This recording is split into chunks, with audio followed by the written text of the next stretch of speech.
Welcome everybody to Truth Rising. Today we have a very special guest, an American born. Are you still an American citizen as well? Absolutely, yeah. Yeah, living in Ecuador, named Norie Huddle. You may have heard of her. She's done enormous work across the globe and has special insights in the Russian citizenry and also in for Japan. And you've been working on Paradise on Earth. You're working Paradise, yeah. Yeah, you're going to have to share all the particulars, but you've been working on how we can work together for the good of all for a long time. Yeah. Why don't you take it away, since it'll be much clearer if you Okay, so yeah, I got involved very early. I knew when I remember back to the day I was born, and my very first set of memories, I knew I'd come here to do something, and I had no idea what it was. And after, kind of going in and out of seeing things through my physical eyes and then being in my head, seeing beautiful, brilliant white light and colors in my head. I popped through my eyes again. I made that distinction between being in my head and seeing through my physical eyes. And day 2, I remember I figured out that by making micro movements, I could stay present looking through my physical eyes. And then day 3, I had casts put on my feet because I was born pigeon-toed. And they were so heavy, it was very hard to stay present. And I thought I had failed my mission. So so anyway, that was kind of an unusual beginning. But over time, I guess a real big one happened when I was 9. And I'd had some really cool experiences. But then age 9, my father one afternoon said to it was morning, said to my older brother and me, and there's something important I need to talk with you about. He had never done that before. And he took us out on the front lawn and he said, I'm going to have as much time to play with you now. I'm going to be going back to school at night, working during the day and going to school at night. And I won't have as much time to play with you because I'll be very busy studying. And there's this country called the Soviet Union, and we don't get along with them. And they have these things called nuclear bombs. We have them too. And a nuclear bomb now can destroy an entire city the size of Washington, D.C., which was very personal because that was our closest city. And he said, so I want to do whatever I can to help improve the situation with this country, the Soviet Union, so that you kids can grow up, and have a good life. And I remember being like really upset and saying, but why don't we talk to them? Why don't we make friends with them? And my father said, well, we've tried that, honey. It doesn't work. They have one way of thinking and we have another way.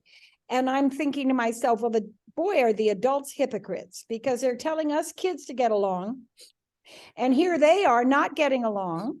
And they have these things called nuclear weapons, and I might not get to grow up to be an adult. And I made the decision right then and there that when I got big, I was going to go learn Russian and go help make peace. So that was a very defining moment for me, because I did end up becoming a Russian major at Brown University. And that was the core of becoming a Russian major. And then in the decade of the 80s, I did a lot of trips back and forth as a citizen diplomat to the Soviet Union. And it was an amazing experience, because so many things happened out of the stuff we did. I mean, it was truly, I could tell lots of stories about that. But my crowning achievement was that in about 1 week, I succeeded in doing something Rank Xerox had been trying for 22 years to do, which was to get them set up to introduce Xerox machines into the former Soviet Union. And I got to go over there and negotiate in Russian for a week, which was an amazing experience. But I had so many amazing experiences there. And so, yes, today, obviously, things have changed a lot. A person I met during that period doing citizen diplomacy about 3 years ago visited us here in Ecuador. And he's an amazing guy. He's one of there are only two people in the history of Russia or the Soviet Union who've ever had two posts in the Academy of Sciences in different disciplines, and he's one of them. The other guy, I think, has died now. So, this is a really special guy. And we have maintained a friendship over more than 30 years now, I'd say. So anyway, there's that, and I feel very strongly that there's a time now that right now, with the banging of drums and threats and so forth going on, that there is a role for this third sector, you might say, this group of us who are independent thinkers and move independently and know how to organize, that we really can do something as an intervention in Russia, in Ukraine. And I've suggested that a group of women might spearhead this, because I think that would be sort of a really neat thing for women to do. So doesn't have to be just women, because obviously I'd want to involve my friend, Lyosha, but I think that women could play a very important role in this, because women are the ones who lose their husbands and lose their sons, to war. And I was very close to a woman who was the founder of something called Another Mother for Peace back in she founded that, I think, in the late 60s, early 70s, and they had 250,000 women who were in that organization. You've probably seen those posters, "War is not safe for children and other living things." Yes. That was their group that designed that. And they had a huge impact on stopping the Vietnam War. So I think women could play a major role now. And if you guys have any suggestions, hey, I'm up for it. My Russian isn't as good as it was back then, but hey, I can get by and I can sing some Russian songs. And, it's mostly a matter of your energy and the way that you are with people, and that you treat them as friends and respectfully, and just amazing things come when you do that. So that's Russia. And then and today I've been following a lot.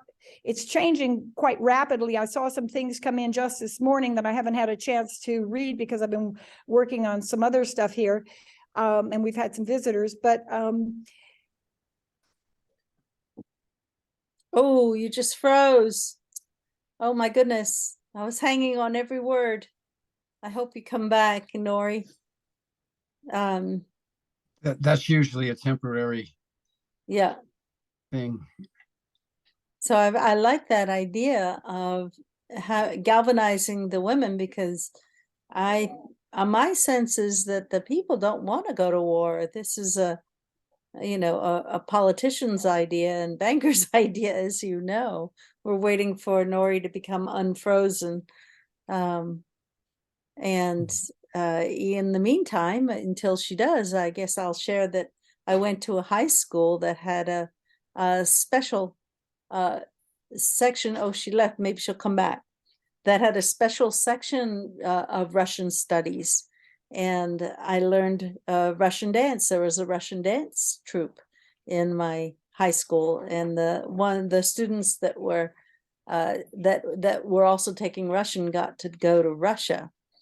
And I have enormous interest and respect for Russians, and I'm wondering if the majority of people see Russia as the absolute aggressor and the wrongdoer. And according to the press, they are. But then the press isn't talking about the bioweapon research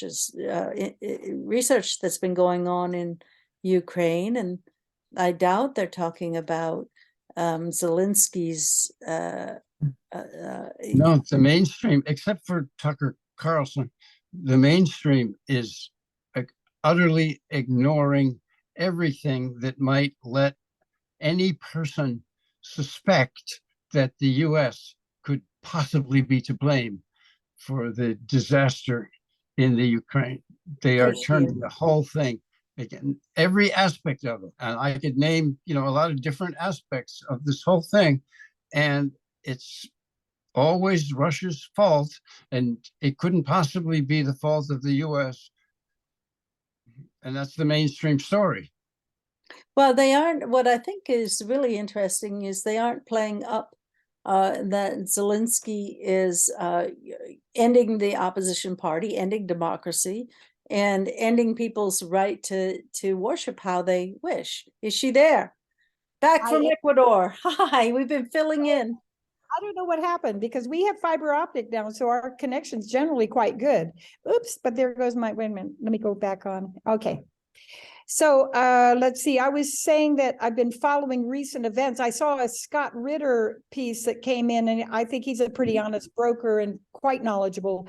So I'm not feeling like it's changing every day. But the core piece is the U.S. would like to dismantle this, or see see Russia dismantled, because they have enormous resources, and they have, when you put Russia and China together, that's kind of a pretty powerful combo. And there's lots of talk now of a new currency that would basically knock out the dollar as the reserve currency.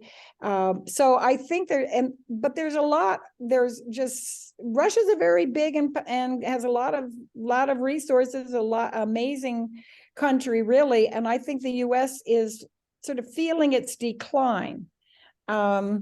I'm sort of reminded of a story of when I was working on my third book, Surviving the Best Game on Earth. I was over in England and interviewed a man who worked with the what was the equivalent of the State Department over there, the Home Office. And when I asked him what he thought we could, what was needed to make America and the world more secure, his comment was, well, there's a joke circulating right now in the Home Office, in other words, their State Department, that the greatest thing that Britain can contribute to the security of the world is to dispatch immediately 2 officers from the home desk to go over and teach the Yanks how to go into decline gracefully. I cracked up. I thought that was actually very insightful, because, when you're in the middle of it and I think that I don't think the US has to go into decline, frankly. I just think we need to restructure things massively. Every single system of society needs to be restructured so that, everybody benefits, not just a tiny elite. And that we also need to think of the benefit that everybody in the world needs to benefit. And there is a way to do that. That's been my research and thinking, design of systems for over 50 years now. And I know we can do it. I'm with you 100%. Yeah, we have to. we have to. I want to ask you about China, and I think we can see that there's a lot of connectivity, and maybe some untoward connectivity with the Biden family and China, which just I'm sensitive to the audience here who are likely very supportive of Biden. Yeah, well, I think that the mainstream media has, until very, very recently, been very supportive of Biden. Now it looks as if they're pulling the plug on him, frankly. Well, I mean, that's so, but when we, at the level of aggression that we have brought to this Ukraine problem, the level of the monies that we are putting there, it seems so out of whack with what our principles are, given how Zelensky has behaved as a non-democratic leader, and also, I guess it's part of the cover-up of how many biolabs. Jim, I'd like you to bring your thoughts to bear here. Sure. I'm not, there's so many ways into this conversation, and I've read so much about it from Scott Ritter and others. Let me go back just as far as World War I. The way the British went after Germany in World War I is parallel to the way the US is going after the Ukraine now in some ways, which is that England was afraid of Germany's success in the industrial department. railroads, shipbuilding, general industry was surpassing the capabilities of England. And their pride and, rah, rah, England and all that, the empire sun never sets on the British Empire. They couldn't tolerate that. And so they created the enemy in the minds of the British people. And one lie led to another, and we ended up with World War I. And that methodology of undermining the industrial might or the currency has been a standard operation for the United States now, and I would say the British as well. And there's always Israel that can't abide the fact that there is one Palestinian left. So you have these countries that work on that principle. And the way Iraq was undermined and the way Syria was undermined, it's still surviving, and Libya is the same kind of thing. And so this method, you see it in the Ukraine as a way of undermining Russia's strength. And that's a long way to, I went around a long way to say that, but that's the game here, is to undermine the strength of Russia. And remember what happened now, Norie, you said when you were a very little child, you said, wait a minute, what's the matter with these people? Why can't we be friends with Russia? Well, guess who said that? And the whole world spun and went after him. Donald Trump, remember, in his campaign, why can't we be friends with Russia? And then all hell broke loose. So anyway, that's my little introduction to what the U.S. is up to in the Ukraine. And they're undermining Germany while they're at it. Yeah.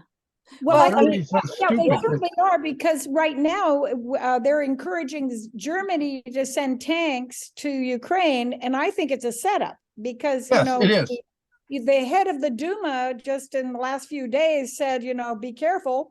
We do have some pretty powerful weapons, and you really don't want to mess with us. And really, this is not a good idea. So they're warning us. Now, I think that it's time now, as I said, for a third way to be introduced. That's right. I mean, some people have said Trump, but I would like you to, if we have to brainstorm a little bit further about how would we get that kind of numbers? What would you propose we do?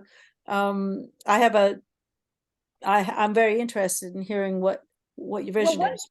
One person I would contact immediately is someone I'm in contact with, is a woman named Sharon Tennyson, who spent like 35 years doing citizen diplomacy and taking groups over there to do citizen diplomacy in the former Soviet Union and then subsequently in Russia. She's very knowledgeable. She's in her early 80s now.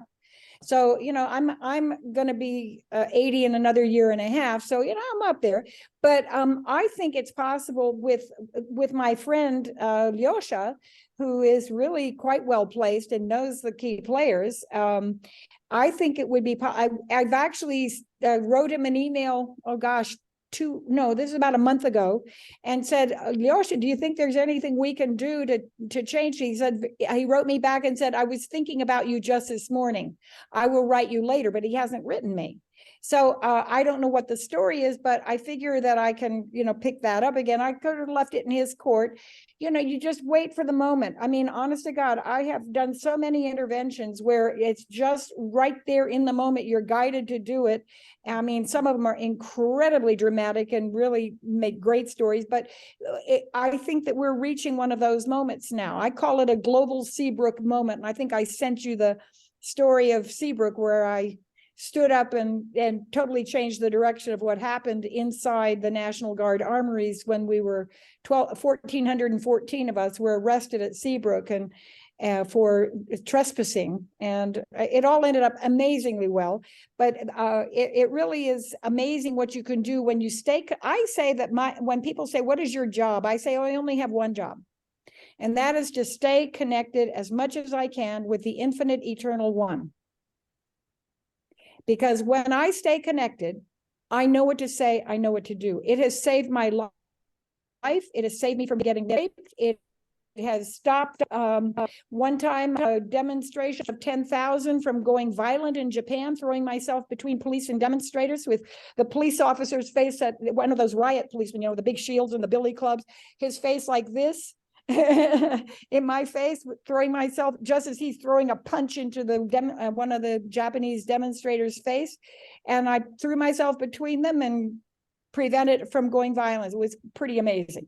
And again, you never know when you're going to have these moments that you're called to do this. And it's just, I'm constantly saying, hey, I'm here, I'm reporting in, I'm ready, I'll do whatever, I'm called to do. Here, I want to play big, I want to play successful, I want to help make this work. I think we live on an amazing planet. And there's a book that I would like to recommend to you and to your followers. Have you ever heard of Report from Iron Mountain? No, but I'm writing it down. Well, it's written, my father was the one who told me about this. He was working at the Pentagon when I was a kid and into the time that I was in my teens.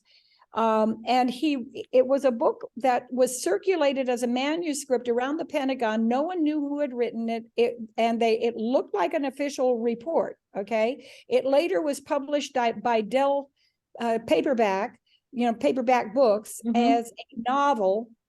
But there's a big question in my mind whether it was really a novel or what, because it is extremely realistic. And it tells the story of a group of people who were individually tagged to be part of a group to talk about what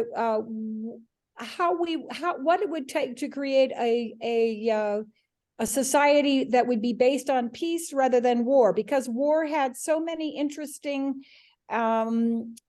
shall we say, things that it offered to human beings. It's a fascinating book. And I read that a couple of times fairly recently, and I think there needs to be a book written that proposes how a society of peace would meet all of the requirements that a society of war meets, and do it even better. Yeah, I mean, I think I wanted to ask, that's a wonderful, wonderful lead into a question that I've had for a long time, which is, do people get so, is the problem that people will be bored because they're so tantalized and excited by the danger, even if it's not, present, it's on the screen or something.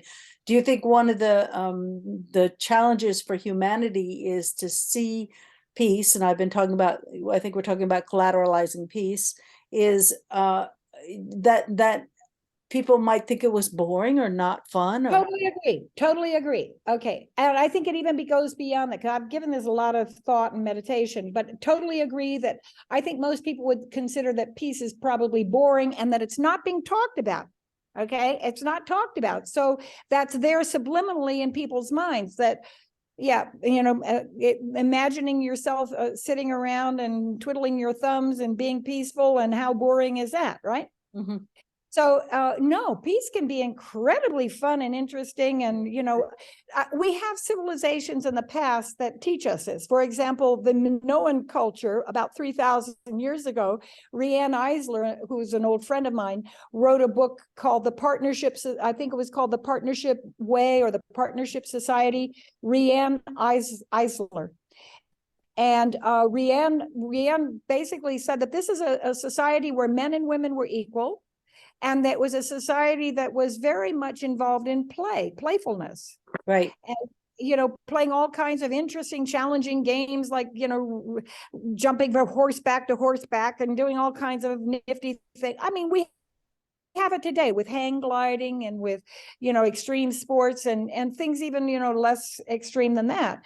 I mean, you can have we are never bored down here in the Garden of Paradise here in Ecuador. We are, I promise you, I have been bored so little in my life because I jumped over the cliff and I retired when I was 25. I had a good job, well paid for that time. This is 1970. And one day I was walking home from work and I felt really antsy, kind of this uncomfortable feeling. Something was off, and I didn't know what it was. I got home to my apartment, which was a a third floor walk-up apartment in a dilapidated building over the hanky-panky delicatessen, just to give you a visual. And I was the only white person in the building, and I go up to my third floor, top floor apartment, and I went into the living room, which was pretty dilapidated, you know, and I threw myself down in this big overstuffed chair, and I went infinite, and I said, okay, God, you and I need a conversation, okay? And I've been talking with God since I was little, you know, as I called it, the big me when I was a little kid, you know, the big me, the infinite one. And so I go infinite and I say, okay, God, you and I need a conversation. I really don't like feeling like this. And I know that you know why I'm feeling like this. And I want you to know I'm sitting here in this chair until you tell me why I'm feeling like this. You can really, truly negotiate with the big me, okay? So about 10 minutes later, all of a sudden, it was like the proverbial 10 tons of bricks on top of my head from the 23rd story building, you know, landing. I was getting addicted to the steady paycheck. And if I got addicted to the steady paycheck, I might forget who I am and what I came here to this earth to do. So I had the thought, oh, well, I have to quit my job. And then it was, no, I have to retire. I have to retire and do only what makes absolute sense to me for the rest of my life. And then the other voices start kicking in, you know, like, yeah. But you'll starve. Which is not so scary when you don't have kids. Well, but then, you know, I just went, well, okay, but I know how to type. I can walk dogs. I can translate several languages now. You know, I can do a lot of things. I can do a lot of things to earn money. I just don't have to have a regular paycheck that I'm getting addicted to. So anyway, cut to the chase. The next day, I went into my boss and I said that I was retiring.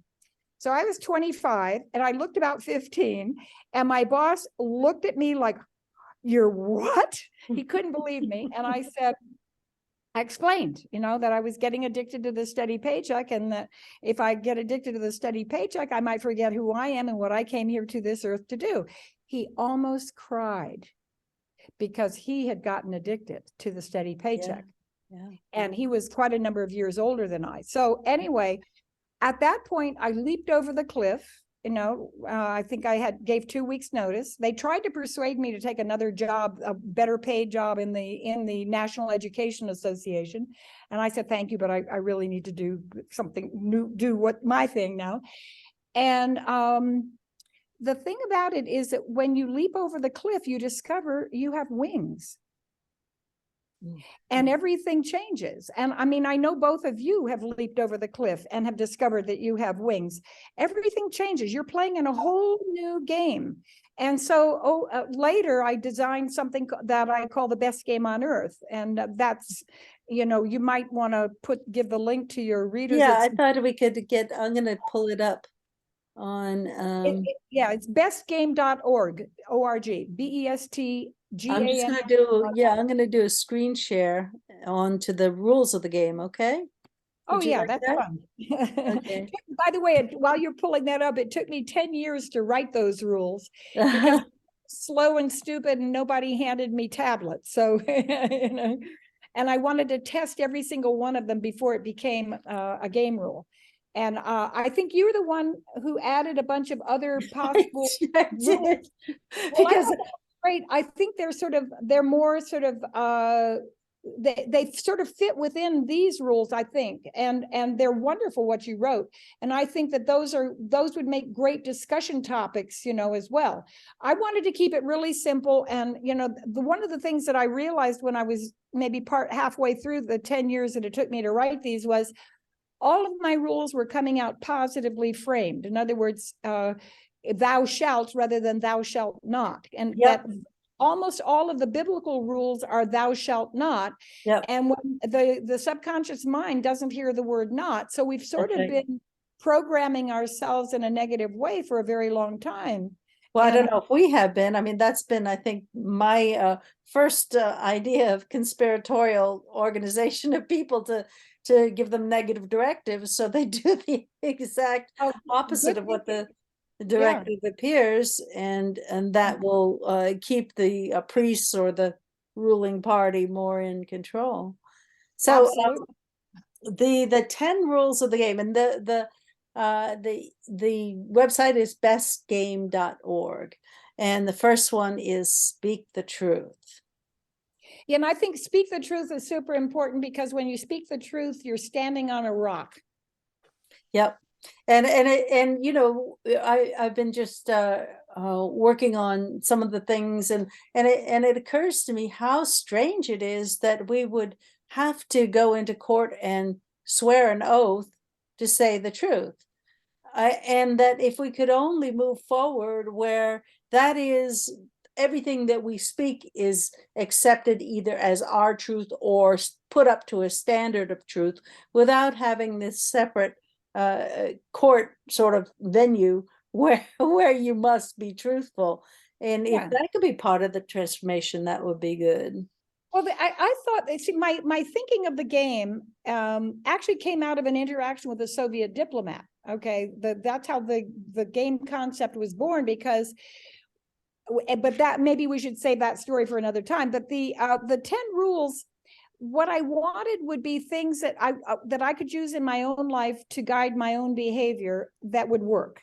And what I found is, if you follow the first 4 rules: speak the truth, acknowledge the truth when others speak it, come from love, respect, and gratitude, leave the trail better than you found it. If you do those 4, you get game rule number 5, which is expect miracles. You will get miracles. When you live those first 4, you will get miracles. So it's a way, just kind of a, and my idea was that if we just simply start playing the game, people who like the game idea and think and resonate with this, that if we just start playing it, we find each other, and we're the imaginal cells of this new butterfly that's forming inside the chaos of the breaking down of the old caterpillar civilization that's outlived its usefulness and is now turning into a mush, which seems to be happening more and more every day.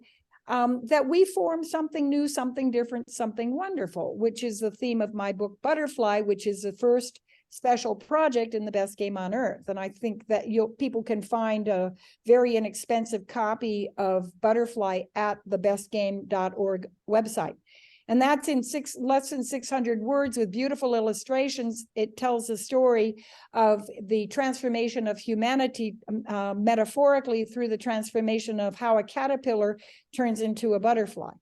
And that's really, I see that massively going on everywhere now. And I talked about that 6 years ago when I gave my TEDx talk. And that was basically, I laid out I finished up with the game and the game rules, but I told some other pieces of it along the way that I think are pretty useful. Well, clearly you didn't starve. You know, you have there's a couple of places I want to go with the conversation because it's so rich. And I do want to point out that it appears to me that number 3, coming from love, respect, and gratitude, would be for me the biggest challenge, especially when we need to confront or face the sort of horror show of just disgrace and immoral and evil that's happening now. I understand that, and that is true. That is a challenge, because, but if you think about it this way, that there's 2 ways we can look at reality. Okay, one way is that we're all separate, kind of wandering around, and we're barely communicating, and there are people doing bad things over there. And then another way to look at it is what's called lila, or divine play, where we are all part of an infinite eternal one that's constantly transforming, constantly changing, and so forth, moment by moment, infinitely, eternally, everywhere, all the time, beyond time. To the infinitely small, to the infinitely great, which, you know, it's just amazing when you think about it. Every moment, everything is changing. And that in this, there are 2 ways we can look at things. We can look at things through the eyes of the world and see the evil and so forth. And then we can look at the world through the eyes of God, you know, and say, okay, that person is currently doing some very unpleasant, ugly, nasty things to other people. And basically, when that person remembers who he or she is, she is one with God and is here forever, there can be a dramatic change very quickly in that person's behavior. I've seen this. I've seen this happen with my clients. I've seen this happen. I don't know if you're familiar with the name Kwesi Mfume. Mm-mm. He became head of the NAACP. He was a thug in Baltimore, robbing people and beating up people. And one day he had this white light experience, and he utterly transformed, and that can happen in an instant. So I figure that playing by the rules of the game and basically blessing everyone all the time as much as I can when I'm thinking of them, shifting from seeing things through the eyes of the world, through the eyes of God, that we're all one, that we have our best chance of transforming these people, helping them basically remember who they are. So yeah, there are going to be some that are going to be probably major holdouts. I had a very powerful lucid dream experience, and 3 decades ago now, almost. Yeah, it was in 1985, first week in November, and I had a lucid dream in which basically I basically talked with the dark forces and said, they said, do you really will our deepest fulfillment? Because I see as my mission in life is to work for and will totally the deepest fulfillment of all beings in the infinite universe. And I responded, oh yes. And when you have realized your deepest fulfillment, such joy you will experience as you have long forgotten. Oh, beautiful. Yeah. And so if instead of hating the devil and so forth, how about blessing the devil for this great transformation, this return to remembering who, Lucifer was supposedly God's brightest angel, and, fell from grace because he wanted the keys to the family car and he wanted to do his own thing. And so if we say, okay, great, you had your ride, look at the mess that is created. Is this really, giving you joy? And I really think that the ultimate infinite reality is infinite eternal oneness. And so therefore, let's, and then I had a follow-up experience after that, which was that the prodigal son has returned home.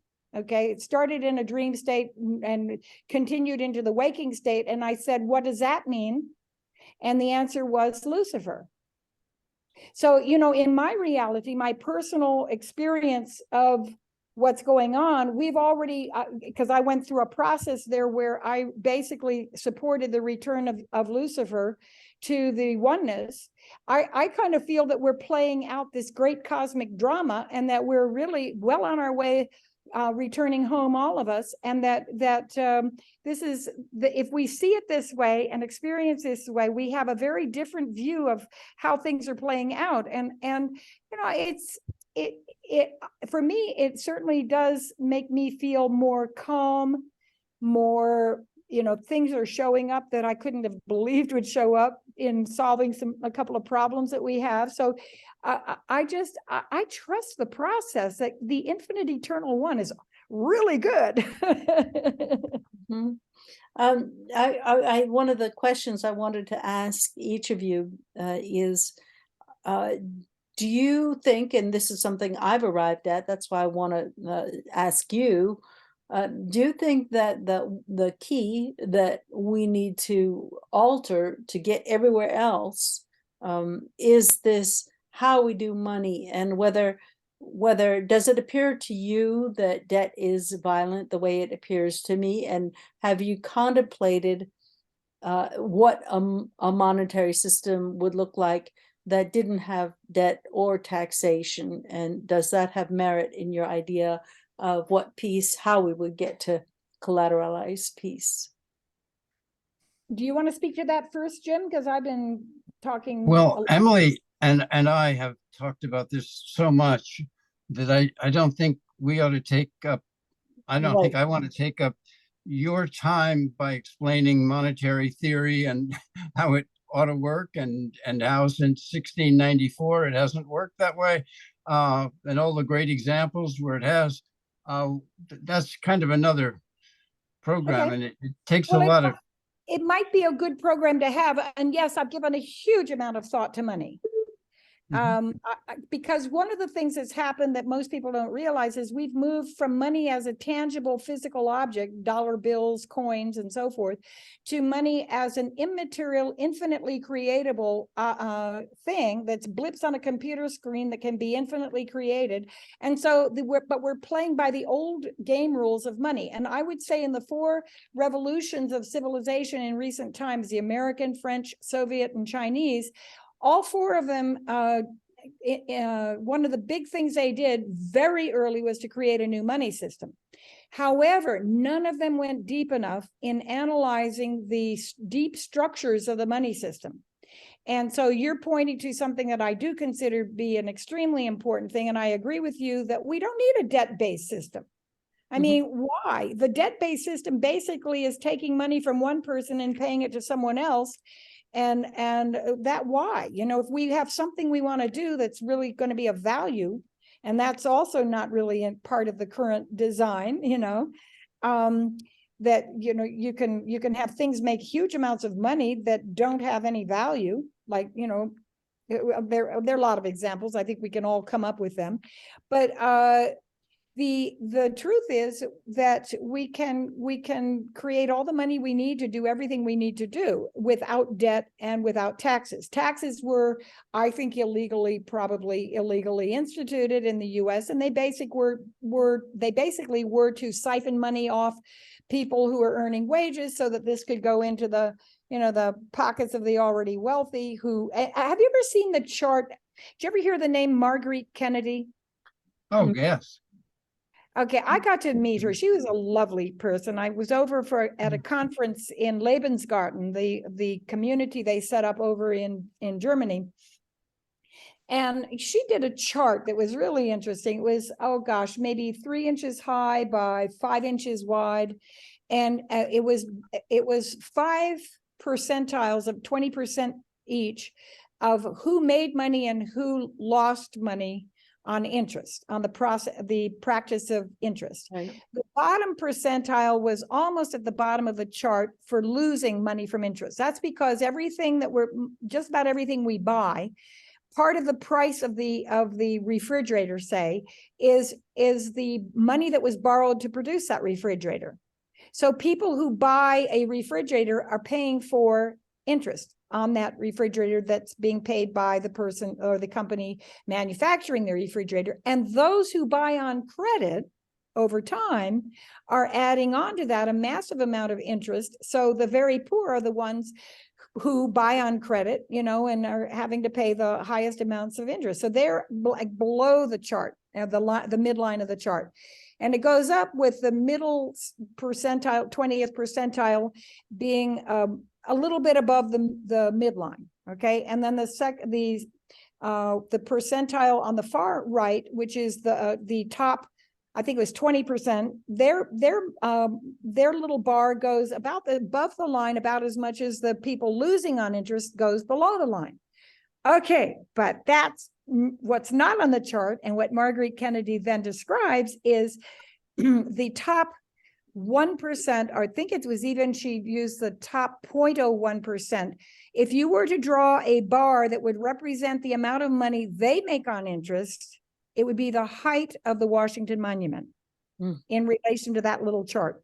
So that's invisible to most people. Right. Okay. Well, what I also always see is that the indentured servitude that's happening because of interest, and where people who need the money, it's the most expensive. Money's most expensive to those who need it most, and yet it's just a symbol of the goods and services. And as you said, now we're getting to know that it really isn't a tangible thing. But they never did circulate the interest. So they make it. Right. The interest is, it's kind of like the game of musical chairs. Right. Where you're always short one chair, and so someone is going to lose out because they, as you say, when they create money into being, which is just typing numbers into a computer, okay, they are not creating the interest that is going to be paid by the debtor on that amount they're borrowing. You're absolutely correct. So somebody somewhere always is going to be unable to pay the interest portion, because there is not money created for doing that. I think the whole system, though, really needs to be rethought from the bottom up. And I think Jim is right that this is a huge topic and maybe is worth another conversation. Well, I mean, And I wanted to, go ahead. Sorry. I want to mention Marguerite Kennedy quickly. Her overall picture on that was that for everything you buy, for every dollar you spend, you're spending at least 40 cents to cover the debt that went into creating the product in the first place. So you're talking about the person who had to borrow the money to buy the building, borrow the money to pay for the oil, borrow the money to get the car, borrow the money to pay the insurance. So everything, when you pay your dollar, that guy has to cover all of that debt with that dollar that you have paid. So that's why it's correct. You would be paying 60 cents for whatever it is instead of $1 if it weren't for the humongous amount of debt. And that's minimal, that 40%. Yeah, that's minimal. I think it's closer to 50% now. So yeah, and maybe even higher now. Yeah, depending on the individual. And where you are in the world, depending on the interest rates and, you know, how, yeah, I agree. I am hearing people down below, and I'm wondering whether we might like to talk again another time. You're saying hearing people down below where you're there are some people who are coming in who I know want to talk to me about some things here. I would love that. And we could talk about, we haven't even begun to talk about your retreat there. And yeah. And you know, if you think more about or see the opportunity coming forward about how we can, as citizens, insist on a peaceful process, because yes, I've given this a huge amount of thought. I think we need to have a presidential candidate who is going to lay out a very clear, very different agenda program for the American people. But I think we also have enough people in the United States now that that's possible to do, and that it could even be possible to take an election in 2024 or 2028. Well, and then if you don't succeed in 2024, then you lay out this program that is like parallel to the government, where you're offering all kinds of benefits and services and so forth that are more appropriately aligned with creating a world of peace, health, prosperity, and justice, which is the goal of the best game on earth, is peace, health, prosperity, and justice universally on earth by the year 2030. We got 7 years, you know, so this is a big stretch. If we don't make it, we can move it back. But I do think that we're coming together now. So many of us are on the same page and are waking up, and more people are coming in and saying, I want to do something with this. How can I help? And you basically say, well, what do you love to do? Right. What would you love to do? Well, you know, and that we have a mechanism, a way to fund it without tax or debt. And that was, you know, let's reconvene next. That, because I think that would be very interesting. I'd love to do that. Next Thursday at 3, will that work? I think so. I need to confirm that, check my calendar, but I think that could work. And if it's not Thursday, could you do it another day if you post on the probably? I mean, probably. And I think you know, let's get rolling. And thank you. Thank you so much for everything you both are doing. I'm so grateful to know you.